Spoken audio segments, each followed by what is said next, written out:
அனைவருக்கும் வணக்கம். நான் இங்கு பேச வந்துள்ள தலைப்பு என் பள்ளி வளாகத்தை சுற்றியுள்ள பகுதிகளில் கிடைக்கும் ஊட்டப்பொருட்களை பற்றி பேச வந்துள்ளேன். ஊட்டப்பொருட்களின் கூறுகள்: பழங்கள், காய்கறிகள், விதைகள், சிறுதானியங்கள், பருப்பு வகைகள். பழங்கள்: வாழைப்பழம், செவ்வாழை, பச்சை வாழை, நாட்டு வாழை, ரஸ்தாளி, கற்பகவள்ளி போன்றவை நம் பகுதிகளில் அதிகமாக கிடைக்கின்றன. வாழைப்பழத்தில் அதிக கால்சியம், மெக்னீசியம் சத்து உள்ளது. சப்போட்டா பழத்தில் அதிகமாக கால்சியம் சத்து உள்ளது. கொய்யாப்பழத்தில் அதிகம் மெக்னீசியம் மற்றும் பாஸ்பரஸ் சத்து அதிகமாக உள்ளது. நம் தேவையை பூர்த்தி செய்த பின் மீதம் இருப்பதை வெளிநாடுகளுக்கு ஏற்றுமதி செய்யலாம். இவற்றை வெளிநாடுகளுக்கு பழங்களாகவே ஏற்றுமதி செய்ய முடியாது. அதனால் அதை ஜாம் செய்து ஏற்றுமதி செய்யலாம். காய்கறிகள்: வாழைப்பூ, வாழைத்தண்டு, இதில் அதிக நார்ச்சத்து உள்ளது. நார்ச்சத்து அதிகம் நம் மக்களுக்கு தேவை.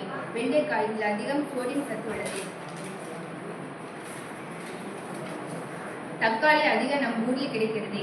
இவை அதிகம் வீணாகிறது.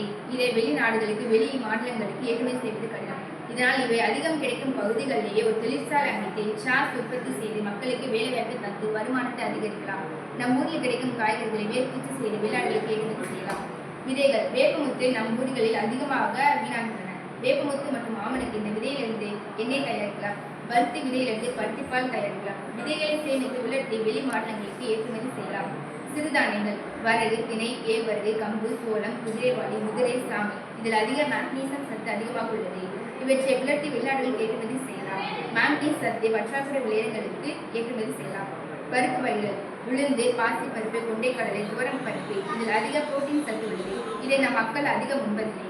அதனால் இதை அரைத்து மாவாக பயன்படுத்தலாம். வெளிநாடுகளில் இருந்து இறக்குமதி செய்யாமல் நாமே தயாரித்து பயன்படுத்தலாம். ஊட்டப்பொருளின் கூறுகள்: காய்கறிகள், பழங்கள், விதைகள், சிறுதானியங்கள், பருப்பு வகைகள்.